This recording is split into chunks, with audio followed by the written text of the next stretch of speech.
Raugot Liepājas Rožu laukumā iemirdamies lielo svētku egli, ir skaidrs, ka gads strauji tuvojas beigām. Kāds tas bija? Vienam 2014. gads paliks spilgtā atmiņā ar karsto vasaru, vēl kādam ar briesmīgo mušu uzlidojumu. Kāds teiks, ka gada svarīgākais notikums bija vēlēšanas, cits, ka pāreja uz eiro. Turpmākajās minūtēs piedāvājam jums TV Kurzemes ziņu dienesta apkopoto gada notikumu top 10.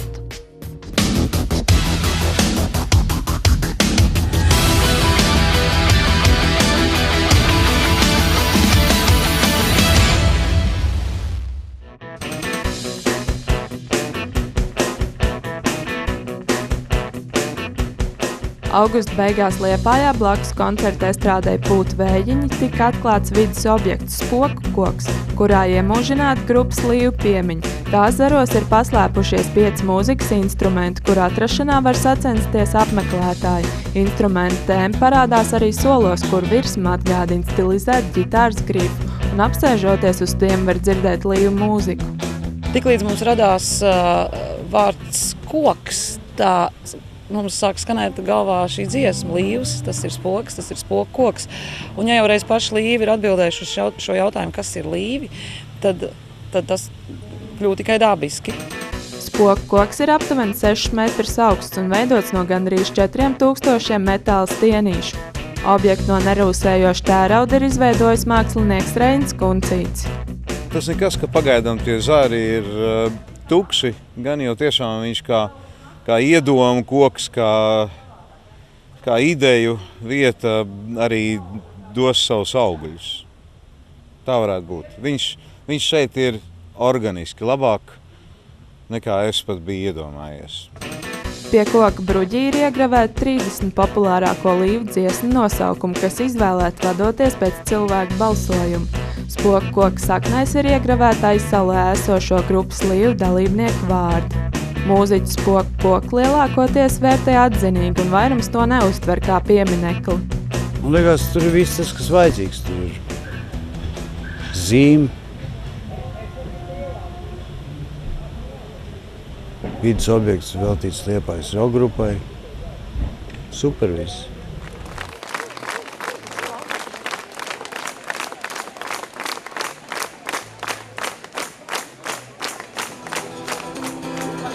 Nec zemē, nec arī jūrā, nec jūrā, nec debesīs, starp zemi un debesīm.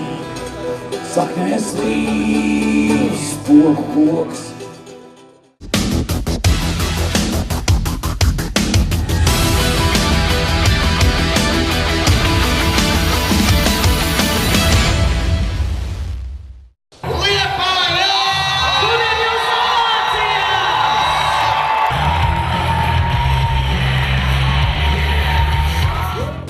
Neraugoties uz Liepāju metalurgu maksāt nespējas sāgu, Liepājā šogad tika atjaunot nevien futbola, bet arī hokeja komanda. Abas sporta veidus pirms tam atbalstīja bankrutējošais uzņēmums Liepājas metalurgs.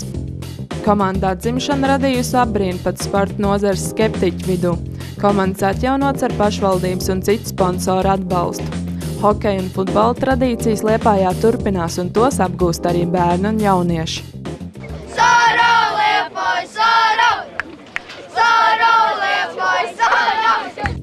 Lielu ieguldījumu jaunizveidotās futbola komandas Liepāja nokomplektēšanā deva valstī plaši pazīstamais futbolists Māris Verpakovskis, kurš šogad aizvadīja savu pēdējo spēli valsts izlases sastāvā un kļuva par futbola klubu Liepāja prezidentu, kā arī piedalījās vairākās liepājnieku spēlēs. Komanda iekļuva Latvijas futbola virslīgā un iegūta 4. vietu. Šī uzvara būs mūsu, ja nepaliksi kluso. Liepājā uz priekšu, Liepājā uz priekšu. Līdz pasaules māj, līdz uzvarai tavai un mai.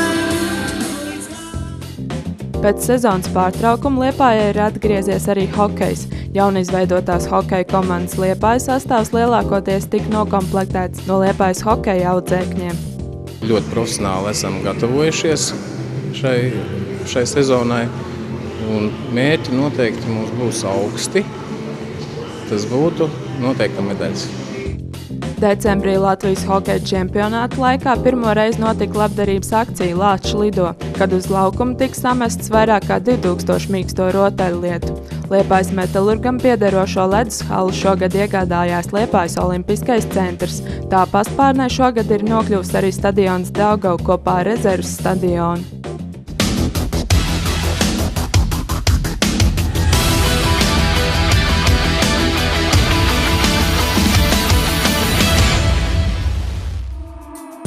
Šis gads aizvadīts vēlēšanu zīmē. Iedzīvotāji pie vēlēšanu urnām devās 2 reizes. Piedzīvojām gan Eiroparlamenta, gan 12. Saeimas vēlēšanas. Eiroparlamenta vēlēšanās, kas notika māja beigās, bija ļoti zema vēlētāja aktivitāte. Savu balsi Liepājā līdzīgi kā citviet Latvijā deva 31% balstiesīgo. Kā vienu no iemesliem vēlētāju neaktivitātei Liepājas vēlēšanu komisijas pārstāvji minēja sabiedrības neusticību Eiropas parlamentam. Savukārt tie, kas tomēr devās pie urnām, darīja to ar pārliecību, ka šajā brīdī nestabilajā politiskajā situācijā pasaulē nedrīkst stāvēt malā un nedrīkst pieļaut, ka pie varas nonāk, kā paši vēlētāji izteicās, nepareizie cilvēki. Šajās Eiroparlamenta vēlēšanās ar krietnu balsu pārsvaru uzvarēja partija Vienotība. Ar līdzīgām sajūtām iedzīvotāji devās arī uz 12. Saeimas vēlēšanām. Dienu pirms 12. Saeimas vēlēšanām vairākās baznīcās Latvijā pulksten 18. zvanīja zvanus, aicinot tautiešus nepalikt vienaldzīgiem un doties nobalsot. Baznīcas zvaniem ir jāatmodina tautas griba, brīvības gars un Tēva zemes mīlestība. Tā izteicies viens no iesaistīto baznīcu pārstāvjiem. Daudz iedzīvotāji, komentējot savu izvēli vēlēšanu dienā, uzsver, ka balso domājot par savas valsts drošību. Mēs nedrīkstam laist Krievus pie varas, līdz ar to ir jānāk vēlēt. Un partija, kur bija mazāk iespējas, lai būtu Krievu valdībā, tad man nav nekas pret tautību kā tādu, bet kaut kas ir jāmaina Latvijā, lai nebūtu tas pats, kas būtu Krimā.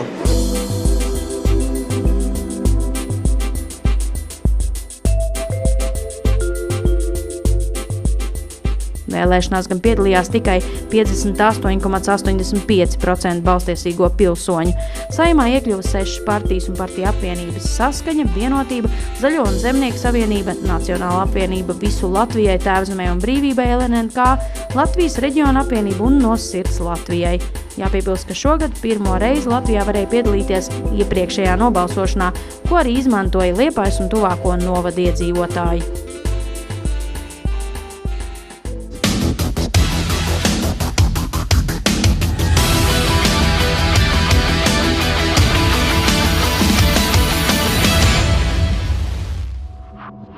Vērienīgi darbi šogad norisinājās Karostā. Gada sākumā tur pabeidz nojaukt vairākas neapdzīvotas 5-stāvu ēkas, kuras pēc pašvaldības atzinuma bojāja apkārtējās vides izskatu un apdraudēja bērnu drošību. Vēlāk Karostā saskaņā ar apstiprināto pilsētas teritorijas plānojumu sākās projekta īstenošana, lai pēc pašvaldības teiktā sakārtot degradēto vidi Karostas industriālajā teritorijā. Reāli tas nozīmē daudzu lielu koku izciršanu un vairāku gadiem ilgi nolaistu ēku nojaukšanu. Kā rezultātā pēc daudzu liepājnieku domām kvartālā ap manēžu tika izjaukts Karosts kā vēsturiska pilsētu būvniecības ansambļa koptēls.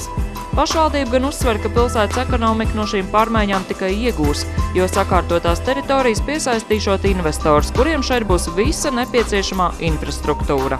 Vajadzības gadījumā tad pie kaut kāda uzņēmēja, kas vēlas attīstīt šeit savu uzņēmēju darbību, uzņēmējiem atliek tikai un vienīgi veikt šo pieslēgumu inženieru komunikācijām. Gadus atpakaļ tātad mums bija problemātiska situācija. Mums bija klienti, kas vēlējās uzsākt uzņēmēju darbību ļoti īsā laikā, 6 līdz 9 mēnešu laikā. Diemžēl pašvaldība tajā brīdī nevarējām tik īsā laikā nodrošināt šo pamatu infrastruktūru. Līdz ar to šis solis ir spērts, ka mēs ejam pirmie, kā pašvaldība ar investīcijām šajās uzņēmēju darbības teritorijas, vēl līdz galam nezinot, kurā brīdī šis uzņēmējs šeit parādīsies.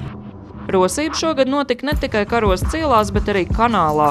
Sijā jūras vējš īstenoja pilotprojektu nosakot labākās tehnoloģijas, ar kurām no kanāla dziļumiem izvilkt tur esošos priekšmetus. Izpēt notika 10 hektārus lielā teritorijā, kur ūdens līdē aptuveni 2 metrus biezā dūņu slānī, atrada gan senu laivu paliekas, gan lidmašīnas detaļu, 2 automašīnu vrakus un daudzas citas lietas. Nākamgad paredzēts izsludināt iepirkumu par kanālu tālāk attīrīšanu gan no šādiem atkritumiem, gan gultnē esošajiem naftas produktiem un smagajiem metāliem.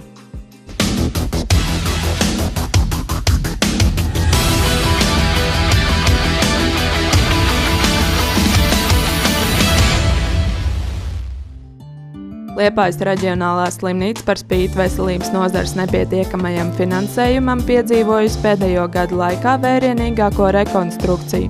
Šogad pabeigtās 3. un 4. kārta. Lielākā daļa no nodaļām jau ir pārcēlušās uz renovētajām telpām. Ar Eiropas Savienības finansējumu atbalsts šogad ir nosiltināt 14 stāvu ēkas fastādi. Nākotnē plānots piesaistīt finansējumu slimnīcas rekonstrukcijas turpināšanai.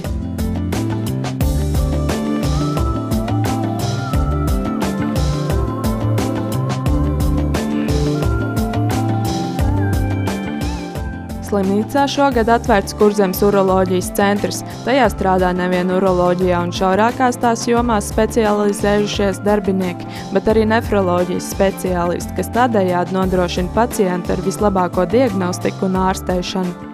Pāanalizējot pēdējo pāris gadu darbu, ko mēs esam padarījuši, mēs konstatējām, ka apmēram 50% pacientu ir ne liepājnieki, bet no citiem pagastiem un citām Kurzemes pilsētām.